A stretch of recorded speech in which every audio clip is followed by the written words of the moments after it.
The buzz pulled me out of sleep like a slap. I grabbed my phone, squinting against the blue light. It was 3:12 a.m. A bank alert. I tapped it open, my thumb trembling before I even knew why. Balance, $42,317.08. My breath vanished. I sat straight up in bed, eyes fixed on the screen, hoping I had misread the number. I blinked. Still there. 42,000. Gone. I opened the full transaction history with shaking fingers. A car purchase, a motorcycle, a lump sum mortgage payment to an address I recognized too well. None of it mine. I tried to tell myself it had to be a mistake, identity theft maybe, but I already knew better. That address, that mortgage, that car, they all traced back to the same place, my parents. I called my father. The line rang twice before he answered on speaker. Music thumped in the background. I could hear my mother laughing light and carefree like they hadn't just gutted my savings. "Hey, what's going on?" he said as if I'd called to catch up. "My account's overdrawn," I said. My voice was tight, too calm. "It's maxed out." "Did something happen?" A pause. Then his voice came through annoyed, like I'd just interrupted his dinner. "You're always so dramatic, Mireya. The family needed help. Your mom's got medical bills, your brother's truck broke down, and the mortgage was behind. We couldn't just let everything fall apart." I sat there in the dark phone, to my ear, stunned that he said it like it was obvious. "Why didn't you ask me? I managed." "We don't need to ask," he snapped. "You owe us." In the background, my mom laughed sharp, dismissive. "What were you going to do with that money anyway? Buy yourself some candles. We had better plans." There was a silence after that.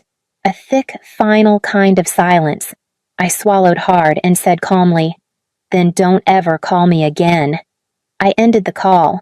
I stared at the ceiling while the sound of their party leaked through my phone's speaker just for a second longer, then faded. I didn't cry. I didn't throw anything. I just sat there, hands cold, heartbeat slowing as a strange calm settled in. Then I got up, turned on my laptop, and started logging into every account I had. I didn't cry. I didn't scream. That night, my silence didn't come from shock. It came from decision. I sat cross-legged on the floor, laptop, opened the glow of the screen lighting up my living room. One by one, I pulled up every account that had my name tied to theirs. No emotion, no trembling hands this time. Just quiet, focused motion. First was the mortgage. They couldn't get approved, not with my mother's credit. So 4 years ago, I'd put it under my name temporarily. I'd been told it was just until they got back on their feet. I paused for a breath, then clicked Suspend Autopay. The confirmation email hit my inbox like a final stamp. Paused. Then the truck, my brother's. I hadn't co-signed. No, I'd opened the loan myself so he could get a better rate. I submitted a fraud dispute and marked it as unauthorized use. I didn't explain. I didn't feel the need to justify what they had never asked permission for in the first place. After that, it got easier. Netflix, Hulu, Amazon Prime. I had been paying for it all. Not just theirs, mine. Theirs, sometimes even distant relatives. My name, my card. I changed the passwords and closed the subscriptions. Electricity, gas, Wi-Fi. My mother's utilities had been under my account for years because she couldn't get through the application. They could scream later. I'd done enough explaining in my life. I didn't owe a preface. Somewhere around 4:30 a.m., I stopped and let the stillness wash over me. I stared at the wall and remembered a moment I hadn't thought about in years. I was 14. My mom had come into my room crying because the electric company was about to shut everything off. I had begged the salon next to school to let me sweep up hair after class, minimum wage under the table. I'd handed my mother every crumpled bill in my backpack that month, thinking I was helping. Thinking love looked like sacrifice. I didn't realize then that sacrifice when demanded stops being love. I wasn't raised. I was raising. They had depended on me for so long they forgot I could walk away. They mistook my consistency for permission. But I had never given consent to be used like this. I had never signed up to be their financial safety net, stitched into every corner of their lives like duct tape holding up a house no one else bothered to maintain. My strength didn't need to look like yelling. It looked like withdrawal. It looked like locked accounts, frozen payments, closed doors. And I wasn't done yet. The calls started coming just after sunrise. By 7:00 a.m., the voicemails were stacking like bricks in a wall. First, my mother's voice sharp and indignant. "Mireya, what did you do? The mortgage isn't going through. The bank says it's suspended. We trusted you." Then my father, angrier. "You've crossed a line. You think this is funny, the truck's gone. Repossessed. You better fix this." I didn't respond. I sat on my kitchen stool phone face down on the counter, letting each message land and disappear into digital air. An hour later, the tone changed. "You've always been the generous one," Mireya, Mom said in a voicemail that came after 10 missed calls. "What's happening to you? This isn't like you." Then another. "We needed help. Why are you acting like a stranger?" The guilt came packaged neatly wrapped in old roles. The good daughter, the reliable one, the backup plan. I picked up my phone only when it buzzed with a message from Layla, my cousin. "Your mom says you shut off their gas. They're freezing." "Is that true?" I stared at the screen for a full minute before replying. "I didn't shut it off," I wrote. "I just stopped paying for it." There was no answer. Just the 3 dots like she was typing, then nothing.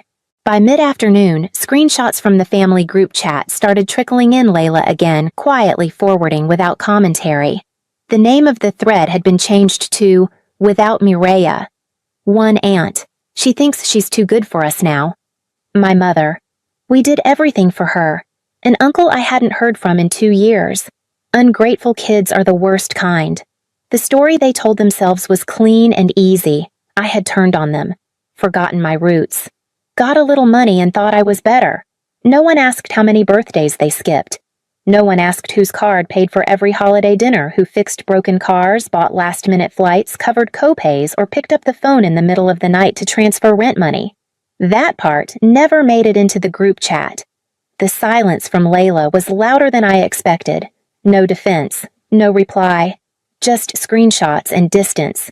I thought I might feel bitter, but all I felt was confirmation. And then the voicemail came, the one that made me pause, the one with a tone I hadn't heard since I was a child.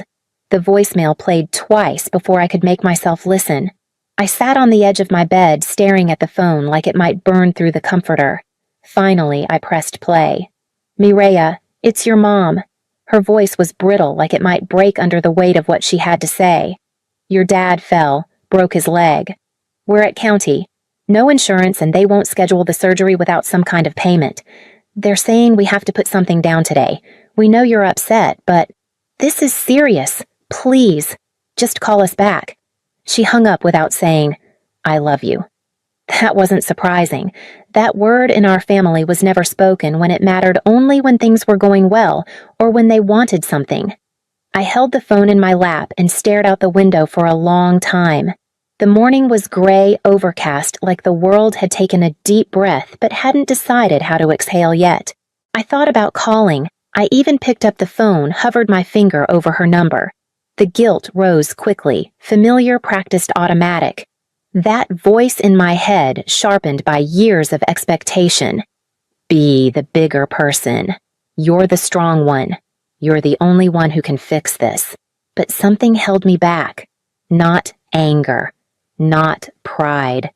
Just memory. I walked to the kitchen and opened my laptop. I clicked open the folder I had named History. Inside, digital evidence of a childhood spent patching holes in their lives. Screenshots of overdraft fees, bounced checks they promised to cover but didn't. Scans of loan papers I co-signed. Photos of Christmas dinners paid for with my card. A receipt from the steakhouse where they'd gone the night of my last birthday, the one they forgot charged to my account. It wasn't the money that had broken something in me. It was the pattern, the ease, the belief that my silence was consent. I closed the folder and opened my banking app. I wrote a check not to them, not to the hospital, but to myself. I labeled the transfer peace fund. I would move it into a separate account the next day. A promise to my future self, I won't drain myself to keep someone else comfortable ever again. The phone buzzed again. This time a text from Layla. "Your mom said you won't help, that you're really letting them go through this alone." I stared at the message and typed back slowly. I hope he heals, but I won't hurt myself again to fix them. No reply, just the gray bubble blinking, then vanishing. And when the doorbell rang the next morning, I didn't need to ask who it was. They showed up just after 9. At first, I thought it was a delivery, 2 quick knocks a pause. But then came the voice, Mireya. Open the door, I walked to the peephole, slowly already knowing. My father stood on the porch, pacing like he couldn't decide whether to knock again or kick the door in. My mother sat on the front step sobbing loud enough for the whole street to hear her leopard print sweater hanging off one shoulder, hair unbrushed, mascara already smudged. I didn't open it. I didn't say a word. I watched them through the narrow lens of that little glass circle while the coffee in my hand stayed warm. The mug I drank from had been a gift from them 2 birthdays ago. White ceramic with gold cursive favorite daughter. I remember unwrapping it while they argued in the background about whether I could afford to cover the property taxes that year. They had called me that favorite when I was useful. Now the title rang hollow. Open the damn door, my father shouted. You're ruining the family. I sat on the couch, calm, coffee in hand, letting their voices blur into background noise. 12 minutes. That's how long they stayed. Pacing, yelling, begging, threats mixed with pleads, accusations tangled with apologies that didn't sound like apologies at all. Mireya, please. He's injured. We're your parents. How could you do this to us? The door shook under my father's fist once, maybe twice. But I didn't flinch. Yelling without respect is just air. And I'd stopped letting air move me. When the porch finally went quiet, I opened my laptop and pulled up a draft email I'd written 2 nights earlier. I read it one last time, then hit send. Subject, full disconnection. To my lawyer. It was all there: power of attorney revoked, shared health insurance, canceled family phone plan, deactivated, every utility transferred out of my name, every financial tether severed. I made sure the language was precise. No access, no fallback, no confusion. They had never seen me as a person, just a source, a battery that kept charging their lives, a name that made things go through, a card that never declined. But I had reached the limit. I closed the laptop, rinsed out my mug, and let the silence stretch across the kitchen like a fresh sheet. And when I showed up to Ava's wedding the next weekend, I walked in wearing black satin, not to mourn, but to remind them I wasn't theirs to grieve.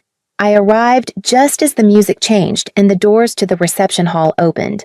The lights were warm, the tables glowed under strands of soft white bulbs, and laughter spilled out into the cool air of the evening.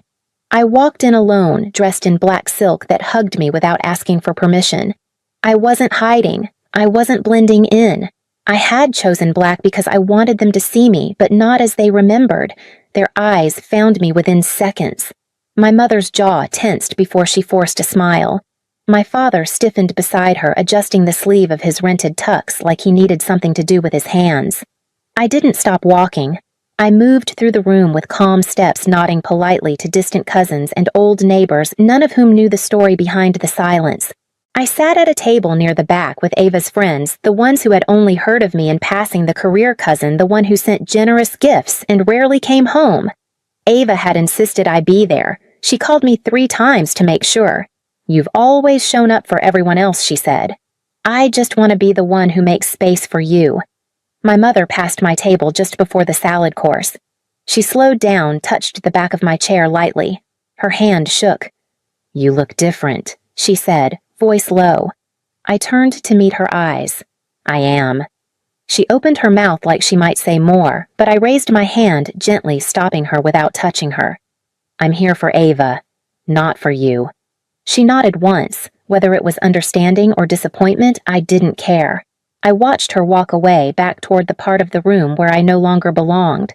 My seat didn't come with expectations. It didn't demand anything from me except presence.